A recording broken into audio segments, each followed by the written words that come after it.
So we are off, finally, on my first day of taking this GS310 on a 4-day trip.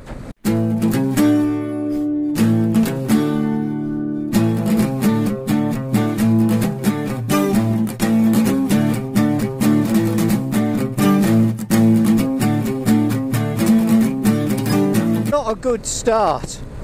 The first problem I've had this morning is I've lost my Beeline sat-nav device. That's the tiny little disc device which is about the size of a 50p coin, and because it's so small, it's my own fault because I haven't left the garage. I know I've lost it somewhere around the house. I took the device off to charge it, and now I can't find it. I've looked all around the house, I've looked in the pockets of my jeans, I've looked in cupboards. I cannot find that little Beeline anywhere. Now I know it's somewhere in my house, but I probably took it off, put it in my pocket, don't know. I'm hoping it hasn't gone in the washing machine. But this is one of the problems with the Beeline, of course. It's a great little device, but it's so tiny that you lose it. Now if you've seen my previous videos, you'll remember that my TomTom was broken. I sent it back to a service agent. They sent it back saying they couldn't fix it, but then when I switched it on, it started working. So they may have inadvertently fixed it without realising, I don't know. But as you can see, it's on, it's connected, and it's working. Now I'm hoping it's going to keep working, because I've got to meet up with Alan, my good friend and channel assistant, in a location that I've never been to, that's about 200 miles away, and I have no idea without a sat-nav how to get there. So we are on our way now, almost 200 miles I think it is, to a place called Jems Speed Shop, which is a place I've been quite interested to go to because there's some seriously interesting gear there. The forecast for today was pouring rain, and as you can see, it's actually not bad at all. It's a little bit cloudy, it's warm, and it's not raining. I don't want to talk too soon, but well, it was definitely the right decision to put on my waterproofs. The heavens have absolutely opened up, it's pouring down, and I was talking to my friend Andy, very experienced biker, earlier this week about riding in the wet, and he said to me, has your crash helmet got a pin lock visor? And I said, I have absolutely no idea. And he said, oh well, basically a pin lock visor doesn't steam up when it rains. So now I can answer that question. I do not have a pin lock visor, but I've got every confidence in this bike. According to the sat-nav, I've got about another half an hour till we arrive at the destination.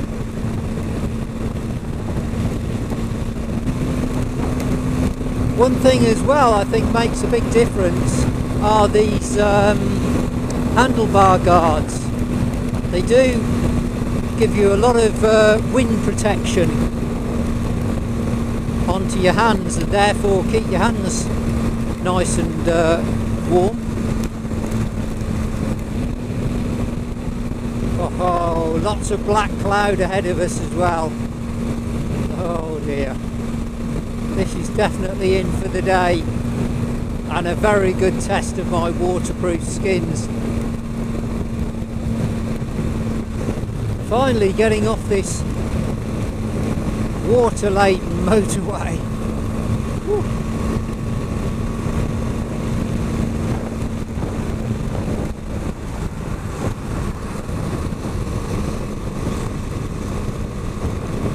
Well, that's 139 miles of motorway riding this morning on this bike, and it's handled it absolutely beautifully, not a problem at all.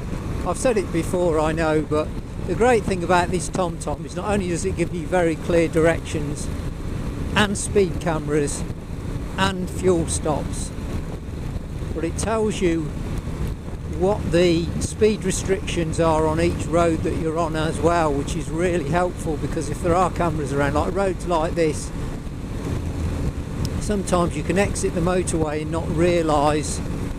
You think, well, this is a dual carriageway, I can do 70, but actually you can't. The TomTom's telling me this is a 50.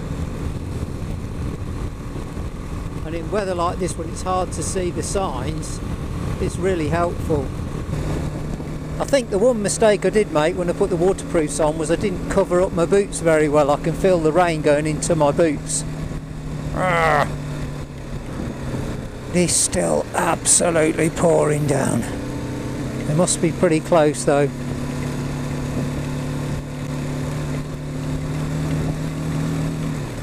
What a day!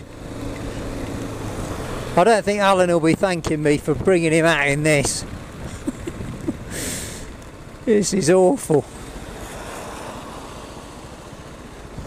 We are here, thank goodness. Although there's nowhere to park. Alan's here! Yes! There he is. Just like he's just got here.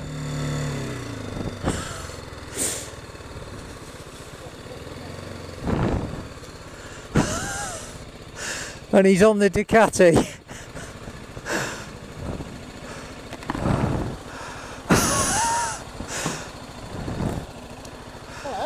How you doing? Do we do it like that now? Do it like that? How you doing? Just got it 5 seconds ago. How about that for timing? The steam coming off your bike.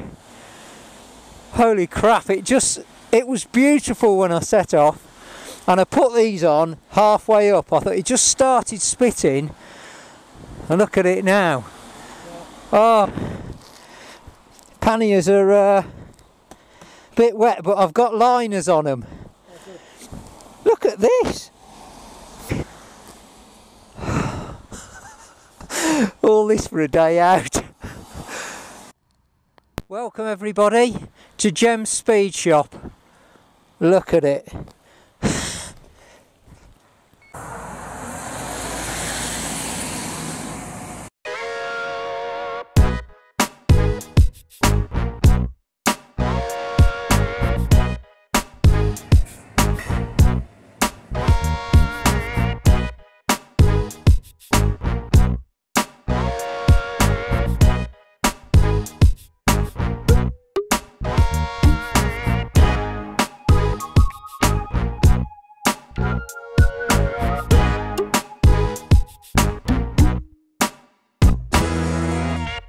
So here we are at Jems Speed Shop, where Alan's absolutely, totally and utterly soaked. Oh my god, look at that, it's really bad. You see, I did the sensible thing, and I've got the waterproofs on, look at that, and I'm dry as a bone actually. That is what happens when you don't wear the wet gear. What is this one? Apple pie, isn't it? I ordered apple pie. It doesn't look much like an apple pie, but it does look like it's got more calories. Look at this. A good healthy meal. Salad. Salad, that's right, yes, salad. Same as me, I've got some salad. Oh, it's there. So we're going down the stairs. Somebody has put a lot of time and effort into this. It's more like a museum.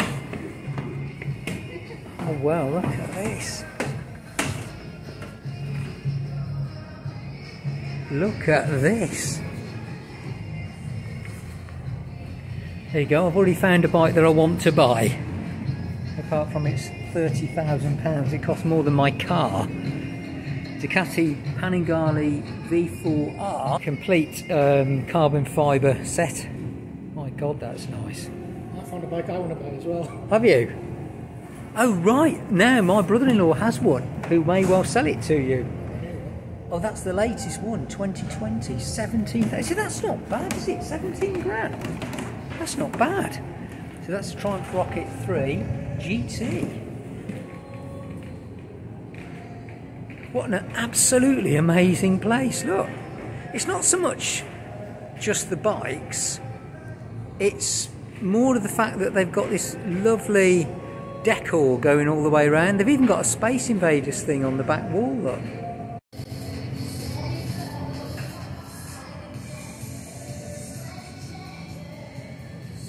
I've just found a bike that reminds me of when I nearly died. Oh dear. So this is a bike that you had that accident on when you came on. Is that the one you actually had the accident? GS310 750. Not that one, because mine was in 12 No, days. no, yeah, yours is now. No, yeah, but it's the same model. Yeah, GS310 750. So if you still have that now, that is an absolute classic bike, you know, isn't it?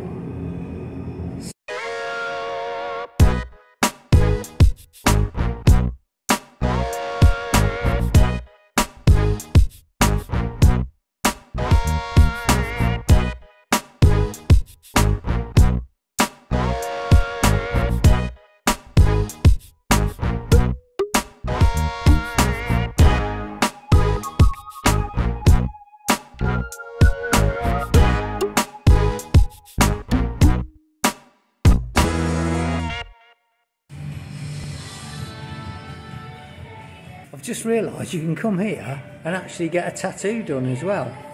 Oh, we've had a nice lunch. We're absolutely soaked and it's still raining. Flipping heck. And now we're going to try and work our way back to Alan's house, which is another hour or so longer to do. Oh. So Alan's now using his beeline, so I don't need my sat-nav anymore. All I've got to do is make sure I don't lose him. This is what it's all about, folks, experiencing the weather for what it really is. Horrible. Oh dear, we're now stuck right in the middle of Leeds. Traffic's horrendous. Alan's bike is covered in muck. So's mine though. But you know what? I'm enjoying this. I'm getting to see the city, smell the smells, see all the different designs. I mean, look at that one up there, the brightly coloured flats, look.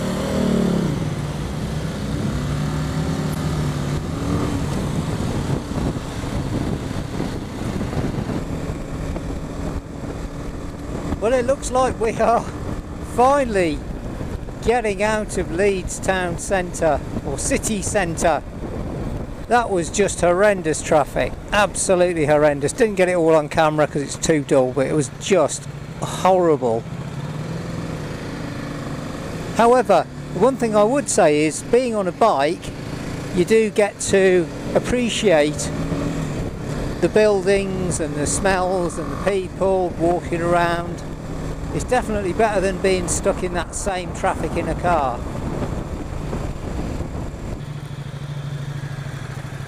Oh dear, got there in the end. Looks like we're on our way out. Yeah, that was pretty bad. Woohoo! That Ducati of Alan's is absolutely filthy now. Look at the water it's flicking up. I'm having to stay a fair distance back from that bike because it's literally spraying me with water.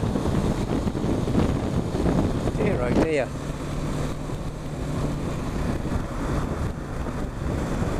That's the great thing about this GS, is you can just whack it around a city.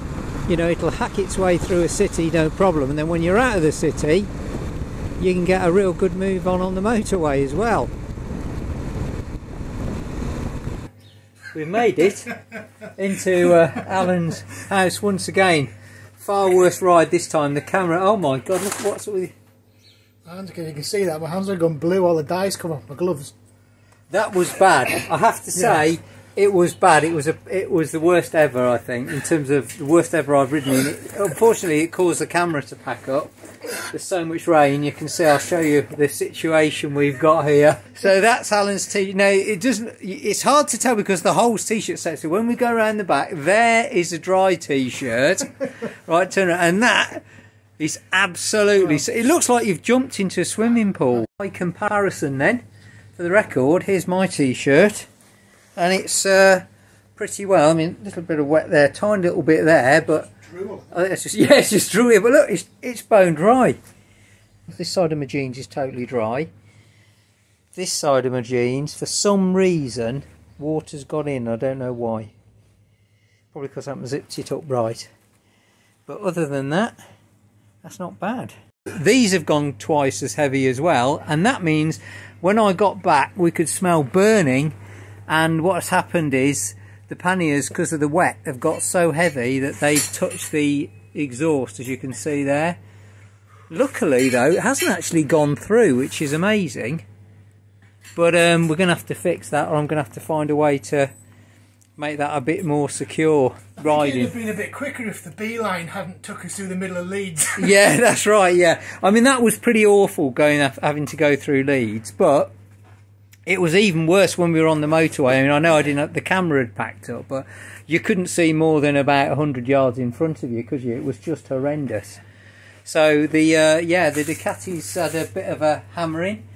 The BMW has had a hammering. We've clocked up approximately, I've done today, just over 200 miles, about 203 miles on this BMW 310. So given that it's only a 310cc, Tell you what, I was impressed with that, cause I was, I didn't have comms. Yeah. And I was thinking, oh, should I go? Go, yes. You're keeping up, no worries. Yeah, exactly. Yeah, it does. It goes. It absolutely goes. Luckily, I've put luggage liners in these. You see, there's literally puddles of water. There you go. Look, puddles of water in my bags. Oh dear.